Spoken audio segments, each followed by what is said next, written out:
지난주에 병원 신방을 다녀왔습니다. 병원 갈 때마다 느끼는 건 참 병원에 사람 많다. 새로 병실을 늘리고 또 리모델링을 통해서 더 좋은 환경을 만들고 또 더 좋은 의료기기를 갖다 놓고 더 유능한 의사 선생님을 모셔오고 해도 그러면은 빨리빨리 고쳐져서 회복돼서 집들로 돌아가면 병원이 좀 한산해야 될 텐데 갈 때마다 느끼는 거는요, 병원에 참 사람 많다는 거예요. 그리고 또 한 가지 느끼는 거 뭐냐, 이 많고 많은 사람들 가운데 병원 신세 지지 아니하고 이렇게 건강한 모습으로 마음대로 가고 싶은데 오갈 수 있으니 하나님 앞에 참 감사하다. 그런 생각이 교차하게 됩니다. 권사님 신방에 다녀와서 지난 한 주 동안 시간 날 때마다 또 공예배 시간에 같이 함께 기도했습니다. 그리고 그 권사님과의 추억이 며칠 동안 이렇게 머릿속에 생각이 드는 거예요. 여러 가지가 있지만 몸도 편치 않은 상황에서 언제고 저에게 제가 지금 하고 있는 이 빨간 넥타이를 사갖고 왔다고 전해주시는 거예요. 지하철 타고 저 멀리 백화점 가서 사왔다고 막 전해주시는 거예요. 그래서 제가 이 넥타이를 볼 때마다 그 권사님 생각이 납니다. 그리고 오늘 이렇게 제가 일부러 찾아서 메고 왔어요. 그리고 언젠가 사모님과 더불어 가정신방을 간 일이 있습니다. 가서요, 가정신방 예배를 드리는데 예배 후에 목사님 꼭 예배 마치고 식사하고 가세요. 식사하고 가세요. 그래서 예, 알겠습니다. 식사하기로 했어요. 예배 마치고 이제 빨리 식사하고 다음 집에 신방 가고 싶은데 예배 마치고요, 무거운 몸을 일으키시더니 그제서야 쌀을요 막 물에 닦기 시작하는 거예요. 그리고 된장이 어디 갔나 하시면서요, 된장을 막 풀기 시작하는 거예요. 야, 오래 걸릴 것 같다 하는 마음으로 식사를 다 마치고 온 기억이 있습니다. 또 지금으로부터 약 1년 전인 것 같아요. 지금처럼 이제 찬바람 불면서 겨울이 될 때까지, 눈 오기 전까지 우리 이사 오기 전 저 교회에서 홀로 심야기도에 왔다 갔다 하시는 거예요. 우리가 잘 아는 것처럼 저쪽 예배실에 앞에는요 언덕이었어요. 앞으로도 내리막길, 뒤로도 내리막길, 제일 높은 곳에 우리 교회가 위치해 있었습니다. 그 권사님 심야 기도회를 마치고 약 10시가 가까운 어둑해진 그 길을 홀로 지팡이 하나 의지해서 이 내리막길을 내려가시는데 마음속이 참 뭉클하더라고요. 그 모습이 잊혀지지 않아요. 그리고 나서 이제 교회를 다 이사하고 이제 교회에 오셨는데 다행히도 병문안 갔다 오니까 말씀도 잘하시고요, 또 정신도 또렷하세요. 그럼에도 불구하고 함께 기도하여서 성탄절에는 꼭 그토록 추수감사절 예배를 함께 드리고 싶어 하셨는데 성탄절에는 같이 예배했으면 좋겠다 하는 마음으로 저와 여러분들 함께 기도할 때에 하나님께서 그렇게 회복시켜 주실 줄로 믿습니다. 지금은 하늘나라 가신 옥하는 목사님이라고 하는 참 한국교회에 선한 영향력을 많이 끼친 그런 목사님이 있습니다. 그 목사님 살아생전에 이제 목회를 다 거의 마치신 즈음에 기독교 텔레비전에 나와서 이야기하는 모습을 며칠 전에 봤어요. 사회자가 그 옥 목사님한테 목사님 40년 가까이 이렇게 목회하시면서 가장 기억에 남는 성도가 있다면 어떤 성도예요? 라고 물었어요. 잠시 생각을 하시더니 하시는 말씀이, 우리 교회가 개척 초기에 한 30명 정도 이렇게 모일 때에 어떤 여인이 찾아와서 예배를 드리는데 항상 예배 딱 시작 시간에 와서 축도가 끝나기가 무섭게 나가더라는 거예요.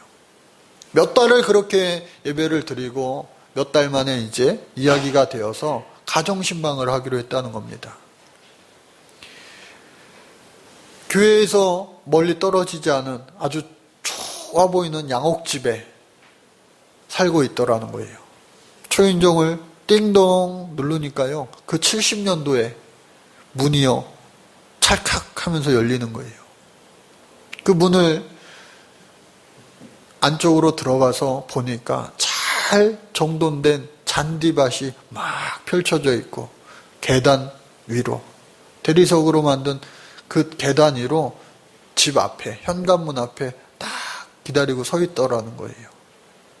그래서 이 목사님이 이제 계단을 올라가서, 야, 참 집 좋고 넓다 하는데, 현관문 앞에 들어서자 그 여인이 목사님한테 먼저 말하더라는 거예요.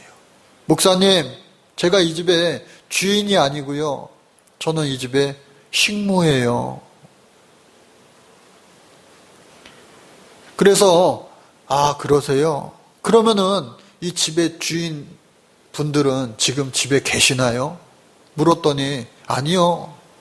여기 남편이랑 부인 둘 다 대학 교수님들이라서 낮에는 학교 가고 저 지금 혼자 있어요. 그래서 그 말을 듣고 나니까 이 식모분이랑 같이 이 응접실에 앉아서 이야기하기가 못해서 그냥 신발도 벗지 않은 채로 그 현관문 앞에 그냥 둘이 주저앉아서 이야기들 시작했습니다. 어떻게 예수 믿게 되셨어요? 어떻게 우리 교회 나오게 되셨어요? 그렇게 물었더니 그 여인이 하는 이야기가, 제가 어렸을 때, 초등학교 다닐 때에 부모님이 이혼했다는 거예요. 안타깝게도 부모님이 이혼하셨는데 더 안타까운 것은 뭐냐? 아버지든 어머니든 자기를 책임지지 않았다는 거예요. 그냥 친척집에 여기서 1년, 또 다른 친척집에 여기서 또 1년 하면서 여기저기 돌아다니면서 세월을 보냈다는 거예요. 눈칫밥 먹으면서. 그러다가 조금 이제 나이가 돼서 시집을 갔대요. 시집 가기 전에 그냥 아는 집에 들어가서 그야말로 식모살이 한 거죠. 장애가 있는 불구자 남편에게 시집을 갔답니다. 시집을 갔는데요, 자기 딴에는 열심히 잘했는데 무시하는 거예요.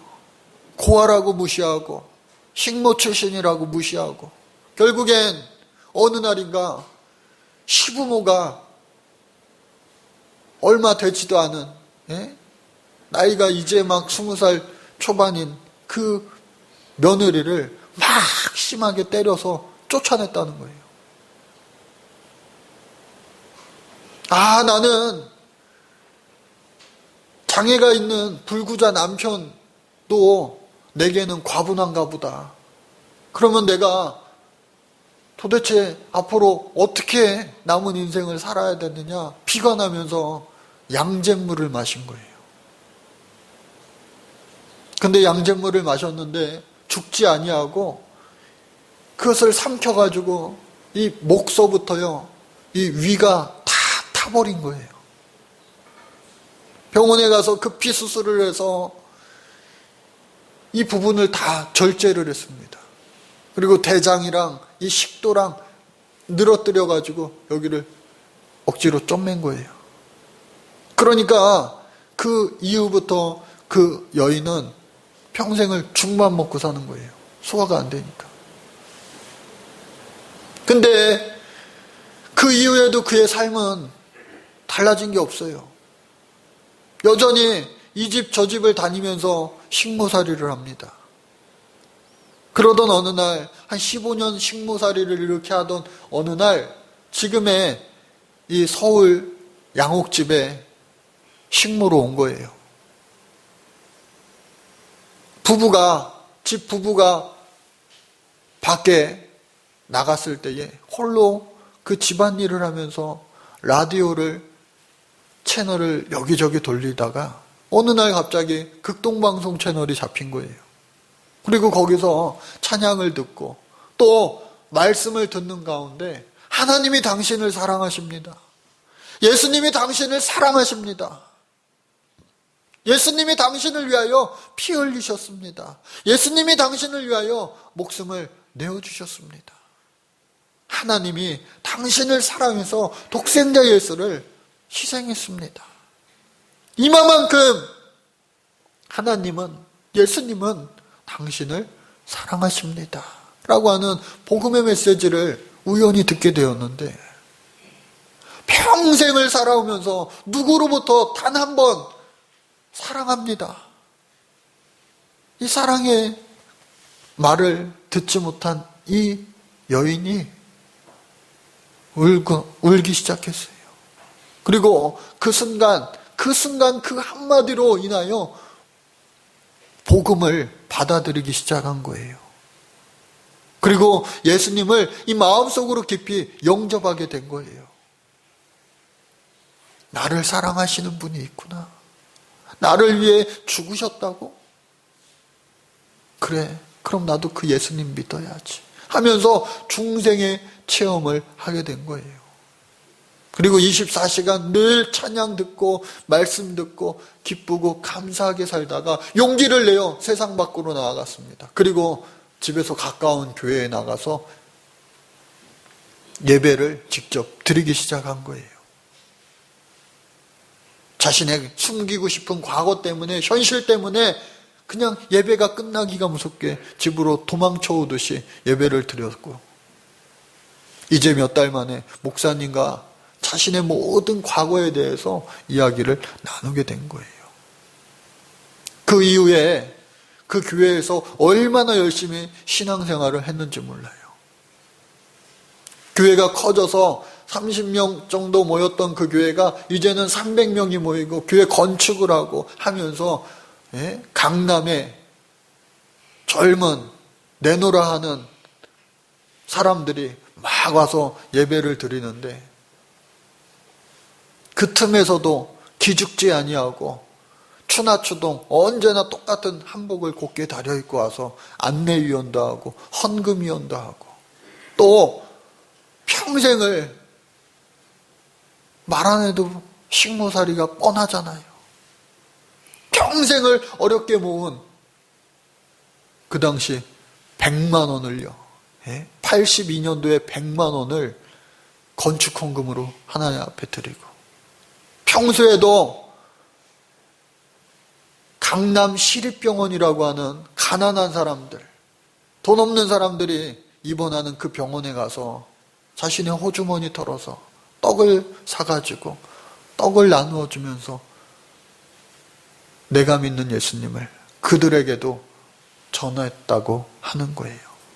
정말로 평생을 참 멋있게 살았던 분이에요. 하면서 그 목사님이 그 성도님 이수정 집사님에 대해서 이야기하더라고요. 그러던 어느 날, 예수 잘 믿던 어느 날, 항상 안 좋잖아요. 사건 때문에. 목이 너무 아파서 병원 갔다 약국에 들려서 집에 오는데, 이날은 왠지 목사님 집에 가고 싶더래요. 목사님 집에 갔습니다. 그리고 왔으니까 쉬었다 가라고 했는데 갑자기 사모님이 목사님! 다급하게 불러더래요. 목사님! 방문을 열고 들어가 보니까 그 이수정 집사님이 막 숨이 넘어가는 거예요. 이 목사님이 그 집사님을 이렇게 품에 안았습니다. 긴 시간이 아니라 아주 짧은 순간 그 집사님이 목사님을 바라보면서 아주 편안하게 웃으면서 목사님 하면서 천국에 갔다라는 거예요. 목사님 집에서 임종을 맞이해서 그 목사님 집이 장례식장이 되어서 온 교인들이 다 와서 그 집사님의 마지막을 함께 했다고 하는 거예요. 어쩌면 이 세상에서 좀 더 오래 살았더라면 조금 더 외로웠을 테고 또 조금 더 몸이 아팠을지도 모르는 그런 상황이었는데 오히려 정말로 하나님 앞에 마음껏 충성하고 또 마음껏 하나님 앞에 쓰임받고 기쁘고 행복하게 세상을 살고 왔으니 참 다행이다 하는 생각이 이 목사님한테 들고 또 목사님 품에 안겨서 천국 갔으니 얼마나 좋았을까 하는 생각이 들더라는 거예요. 오늘 성경에 보니까요, 십자가에 달려 운명하시는 임종을 맞이하시는 예수님에 대한 말씀입니다. 크게 세 가지 부분으로 나뉘어져요. 첫 번째는요, 예수님이 십자가에 달리셨는데 양옆에 행악자, 다른 복음서에서는 강도라고 표현이 되어 있습니다. 좌우에 다른 십자가에 달린 두 사람이 있었다고 하는 거예요. 여러분, 십자가는요, 우리가 예수님을 생각하니까 십자가는 여러 가지 신앙적인 이야기들, 신앙적인 생각들이 나오지만 본래 십자가는 뭐였습니까? 바로 죄인들을 처형하는 당시 최고의 악명 높은 처형 도구였다고 하는 거예요. 실제로 로마 시대 때에는 로마의 시민권이 있는 사람들은요, 아무리 극악무도한 죄를 저질렀다고 해도 십자가에는 달리지 않았어요. 왜? 십자가의 고통이 그만큼 아프고 처참하니까. 어떤 사람은요, 이 십자가 처형에 대해서 십자가에 달려 죽는 사람은 1000가지의 고통을 맛보고 죽는 사람이다 라고 말했습니다. 십자가에 달리면요, 바로 죽는 것이 아니라 짧게는 보통 3일 동안 몸속에 있는 피와 물과 모든 것을 다 쏟아내고 죽는 거예요. 십자가에 달린 사람에게 주는 자비는요, 많지 않아요. 망치로 환도뼈를 때려서 빨리 죽게 하는 것, 그것이 십자가에 달린 사람에게 줄 수 있는 자비예요. 빨리 죽게 하는 것. 왜? 고통이 그만큼 엄청나니까. 또한 포도주를 해용에 묻혀서 입에다 대는 것. 왜? 술에 취해서 잠시라도 그 고통을 잊게 하기 위하여. 양옆에 있는 사람들 얼마나 힘들고 그 고통이 심했으면 예수님을 향하여 조롱합니다. 당신 예수라며, 당신 메시아라며, 하나님의 아들이라며, 그렇게만 잊지 말고 당신과 우리들도 이 십자가에서 내려갈 수 있게 해봐.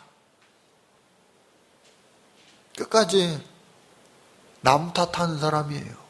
그러나 다른 한 강도는 당신 뭐라 그러는 거야 지금?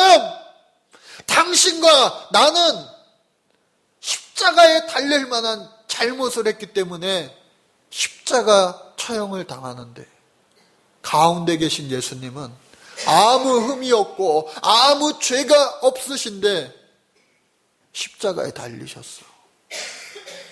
그런데 그 예수님께 당신이 지금 하는 말이나 되는 거야 하면서 가운데 있는 예수님을 향하여 조심스레 말합니다. 예수님, 나도 곧 죽을 것 같은데, 나도 곧 죽을 것 같은데, 내가 죽었을 때에 예수님 계신 곳에, 천국에 있기를 원합니다. 내가 이 십자가에 달리는 것, 나의 죄 때문에 내가 십자가에 비록 달리면 극악무도한 사람이지만 마지막 숨이 다 있는 그 순간에 예수님께 진정한 회개의 고백을 하였을 때에 예수님께서는 그 자를 향하여 분명히 말씀하셨어요. 오늘 밤 내가 나와 함께 낙원에 있으리라.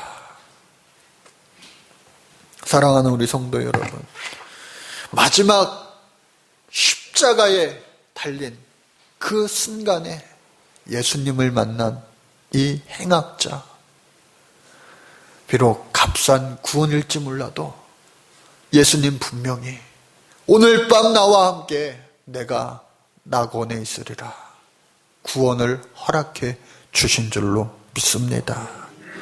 한순간이었지만, 정말 짧은 순간이었지만 똑같이 십자가에 죽었을 그 사람의 운명이 달라진 거예요. 두 번째, 예수님께서 마찬가지로 그 강도들과 같이 이제 십자가에서 숨을 거두시고 있습니다. 요한복음에는 다 이루었다 말씀하셨어요. 또 오늘 말씀해 보니까 마지막 말씀이 뭐였느냐? 아버지여, 내 영혼을 아버지 손에 부탁하나이다. 여러분, 우리가 정말 마지막 순간에 기억나는 사람 누구일 것 같아요? 마지막 순간에 숨이 거두어지는 그 마지막 순간에 많은 사람들, 가족들, 많은 사람들이 있겠죠. 그러나 모든 사람은요, 마지막 숨 거둘 때에 하나님을 생각하게 되어 있어요. 내가 어디로 가는가? 내가 어디로 가는가? 우리는 하나님 계신 본향, 본래의 우리의 고향, 하나님 계신 저 천국으로 가야 될 줄로 믿습니다. 히브리서 10장 19절 20절의 말씀에 보니까요, 그러므로 형제들아, 우리가 예수의 피를 힘입어 성소에 들어갈 담력을 얻었나니 그 길은 우리를 위하여 휘장 가운데로 열어놓으신 새롭고 산 길이요, 휘장은 곧 저의 육체니라. 예수님 돌아가시는 그 순간에 빛이 사라지고 어두워졌어요. 지진이 일어나고 성소와 지성소를 나누던, 구분하던 휘장이 한 가운데로 갈라졌어요. 그것이 바로 예수 그리스도의 육체래요. 우리가 지난주에 예수님의 살과 피를 먹고 마셨습니다. 저와 여러분들은요, 이미 예수님의 사람이라 고백한 사람들이에요. 언제일지 모르지만 여기에 학생들도 또 어른들도 순서 없이 어느 순간 임종의 때를 맞이하는 주인공이 바로 내가 될 텐데, 그 순간에 하나님을 바로 찾고 또 그 하나님을 통하여 반드시 천국의 주인공이 되시기를 간절히 바랍니다. 마지막으로 예수님의 십자가가 그 임종의 현장에 있던 사람들의 반응이에요. 처음 말씀드린 것처럼 오른편에 있는 강도는 예수님을 영접하여 천국에 갔지만 좌편에 있는 강도는 끝까지 예수님을 조롱하고 농락하여 예수님 저버리고 결국엔 구원에 이르지 못했어요. 모든 십자가 처형의 과정을 지켜보았던 백부장은 말합니다. 이는 예수를 향하여 이는 살아계신 하나님의 아들이다. 전 기록에 의하면 그는 회개했고 회개했을 뿐만 아니라 나중에 복음을 전하는 전도자가 되었고 또 예수님과 마찬가지로 순교했다라고 하는 기록이 있습니다. 또 예수님을 바라봤던 많은 무리들 가슴을 치며 회개했어요. 당시의 유대인들은요, 자신들의 잘못을 가슴을 치며 회개했다고 하는 겁니다. 그런데 여러 문헌들을 보니까 가슴을 치며 회개했던 많은 사람들이 다 천국에 가지 않았을 거라고 그러는 거예요. 내가 예수님을 괜히 죽이라고 했다. 예수님을 괜히 십자가에 못 박으라고 했다. 자신의 잘못을 뉘우친 건 분명하지만 자신의 죄를 예수님께 회개하고 또 그 회개함으로 말미암아 예수님을 영접한 사람들만이 천국에 갔다고 하는 거예요. 오늘 이 시대에도 마찬가지입니다. 많은 사람들이 예수를 경험하고 그 경험한 예수를 전하고 있어요.